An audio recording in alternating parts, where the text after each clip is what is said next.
नमस्कार दोस्तों, हमारे चैनल में आपका स्वागत है। सनातन संस्कृति में सावन मास को भगवान शिव का प्रिय माह माना गया है।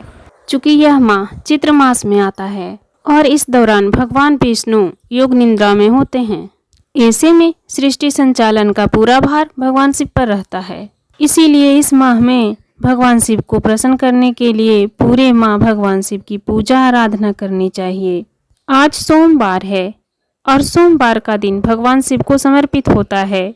भगवान शिव अपने भक्तों की सारी मनोकामनाएं पूर्ण करते हैं। तो चलिए आज सोमवार व्रत कथा शुरू करते हैं। पौराणिक कथा के अनुसार अमरपुर नगरी में एक धनी व्यापारी रहता था। दूर दूर तक उसका व्यापार फैला हुआ था। नगर में उस व्यापारी को सभी लोग बहुत मान सम्मान करते थे। इतना सब कुछ होने पर भी वह व्यापारी बहुत दुखी रहता था, क्योंकि उस व्यापारी का कोई भी संतान ना था। दिन रात उसे एक ही चिंता सताई रहती कि उसकी मृत्यु के बाद उसके इतने बड़े व्यापार और धन संपत्ति को कौन संभालेगा। पुत्र प्राप्ति की इच्छा से वह व्यापारी प्रति सोमवार भगवान शिव का व्रत और पूजा किया करता था। सायंकाल को शिव मंदिर में जाकर भगवान शिव के सामने घी का दीपक जलाया करता था। उस व्यापारी की भक्ति देखकर एक दिन देवी पार्वती ने भगवान शिव से कहा, हे भगवान, यह व्यापारी आपका सच्चा भक्त है। देखिए कितने दिनों से यह सोमवार का व्रत और पूजा नियमित रूप से कर रहा है। हे भगवान, अब तो आप इस व्यापारी की मनोकामना अवश्य पूर्ण कीजिए। देवी पार्वती की बात सुनकर भगवान शिव ने मुस्कुराते हुए कहा, हे पार्वती, इस संसार में सभी को उनके कर्मों के अनुसार फल की प्राप्ति होती है। प्राणी जैसा कर्म करते हैं उन्हें वैसा ही फल मिलता है। भगवान शिव के एक कहने के बाद भी देवी पार्वती नहीं मानी। उन्होंने फिर से आग्रह किया और कहा कि नहीं प्रभु, आपको तो इस व्यापारी की इच्छा अवश्य ही पूरी करनी होगी। और चूंकि ये आपका अनन्य भक्त है, हर सोमवार विधिवत पूजा करके आपका व्रत भी रखता है। पूजा अर्चना के बाद आपको भोग लगाकर एक समय ही भोजन ग्रहण करता है और इसलिए आपको इसे पुत्र प्राप्ति का वरदान देना ही होगा। देवी पार्वती का इतना आग्रह देखकर भगवान शिव ने कहा, हे पार्वती, तुम्हारे आग्रह पर मैं इस व्यापारी को पुत्र प्राप्ति का वरदान देता हूँ, लेकिन इसका पुत्र 16 वर्ष से अधिक जीवित नहीं रहेगा। और उसी रात्रि भगवान शिव ने स्वप्न में उस व्यापारी को दर्शन दिया और उसे पुत्र प्राप्ति का वरदान दिया और उसके पुत्र की 16 वर्ष तक जीवित रहने की बात भी बताई। भगवान के वरदान से व्यापारी को खुशी तो हुई, लेकिन पुत्र की अल्पायु की चिंता ने उस खुशी को नष्ट कर दिया। व्यापारी पहले की तरह ही सोमवार का विधिवत व्रत करता रहा। कुछ महीने के बाद उसके घर अति सुंदर पुत्र का जन्म हुआ। पुत्र जन्म से व्यापारी के घर में खुशी बढ़ गई। बहुत धूमधाम से पुत्र जन्म का समारोह मनाया। व्यापारी को पुत्र जन्म की इतनी खुशी नहीं हुई थी, क्योंकि उसे अपने पुत्र की अल्पायु का रहस्य पता था और उस रहस्य के बारे में व्यापारी ने किसी को भी नहीं बताया था। विद्वान ब्राह्मणों ने उस पुत्र का नाम अमर रखा। जब अमर 12 वर्ष का हुआ तो शिक्षा प्राप्ति के लिए उसे वाराणसी भेजने का निश्चय किया गया। व्यापारी ने अमर के मामा को बुलवाया और कहा, अमर को शिक्षा प्राप्ति के लिए वाराणसी छोड़ाओ और रास्ते में जहाँ जहाँ भी रुको वहाँ यज्ञ कराते हुए कुछ दान देकर ही आगे बढ़ना। अमर अपने मामा के साथ शिक्षा प्राप्ति करने के लिए चल दिया।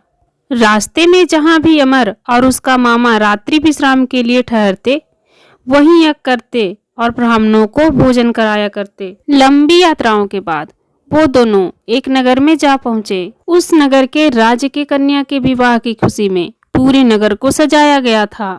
निश्चित समय पर बारात आ गई, लेकिन वर का पिता अपने बेटे के एक आंख से काने होने के कारण बहुत चिंतित था। उसे इस बात का भय सता रहा था कि अगर राजा को इस बात का पता चल गया तो कहीं वे विवाह से इनकार न करते और इससे उसकी बदनामी भी होगी। वर के पिता ने अमर को देखा तो उसके मस्तिष्क में एक विचार आया, क्यों न इस लड़के को दूल्हा बनाकर राजकुमारी से इसका विवाह करवा दिया जाए। विवाह के बाद इसको धन देकर विदा कर दूंगा और राजकुमारी को अपने नगर में ले जाऊंगा। वर के पिता ने इसी संबंध में अमर और उसके मामा से बात की। मामा ने धन मिलने के लालच में विवाह स्वीकार कर ली। अमर को दूल्हे का वस्त्र पहनाकर राजकुमारी के साथ विवाह करा दिया गया। अमर इस सारी घटना जानकर बहुत दुखी था और वो सच को छुपा नहीं पाया। मंडप में उसने अवसर पाकर राजकुमारी के ओढ़नी पर लिख दिया, राजकुमारी, तुम्हारा विवाह तो मेरे साथ हुआ था, लेकिन मैं तो वाराणसी शिक्षा प्राप्त करने जा रहा हूँ और तुम्हें अब जिस नवयुवक की पत्नी बनकर रहना पड़ेगा वह कान्हा है। सुबह होते ही अमर और उसके मामा वाराणसी के लिए चल दिए। उधर जब राजकुमारी ने ओढ़नी पर लिखा पढ़ा तो कान्हे लड़के के साथ जाने से इनकार कर दिया। राजा ने सारी बातें जानकर राजकुमारी को महल में रख लिया। उधर अमर अपने मामा के साथ वाराणसी पहुंच गया। अमर ने अपनी पढ़ाई शुरू कर दी। जब अमर की आयु 16 वर्ष की हुई तो उसने वहां एक यज्ञ करवाया। यज्ञ की समाप्ति पर ब्राह्मणों को भोजन कराया और खूब अन्य वस्त्र दान भी किया। रात को अमर अपने शयन कक्ष में सो गया। शिव जी के वरदान के अनुसार सोते हुए ही अमर की मृत्यु हो गई। सूर्योदय होने पर मामा ने जब अमर को मृत देखा तो रोने पीटने लगा। आसपास के लोग भी इकट्ठे होकर दुख प्रकट करने लगे। मामा के रोने बिलाप करने के स्वर समीप से गुजरते हुए भगवान शिव और देवी पार्वती ने भी सुना। पार्वती जी ने भगवान शिव से कहा, हे भगवान, मुझे इस व्यक्ति के रोने का स्वर सहन नहीं हो रहा। कृपया प्रभु इस व्यक्ति की कष्ट को दूर कीजिए। भगवान शिव ने देवी पार्वती के साथ अदृश्य रूप में समीप जाकर देखा तो पार्वती से बोले, ये तो वही व्यापारी का पुत्र है जिसे मैंने 16 वर्ष की आयु का वरदान दिया था। अब इसकी आयु पूरी हो चुकी है। पार्वती जी ने जब ये सुना तो भगवान शिव से फिर से निवेदन किया, हे भगवान, इस लड़के को जीवित कीजिए, नहीं तो इसके माता पिता रो रो कर अपने प्राणों को त्याग कर देंगे। और इस लड़के का पिता तो आपका परम भक्त है, वो तो सोमवार का व्रत करते हुए आपका भोग लगा रहा है। पार्वती के आग्रह करने पर भगवान शिव ने उस लड़के को जीवित होने का वरदान दिया और कुछ ही क्षण में वह जीवित होकर उठ बैठा। शिक्षा समाप्त कर अमर मामा के साथ अपने नगर की ओर चल दिया।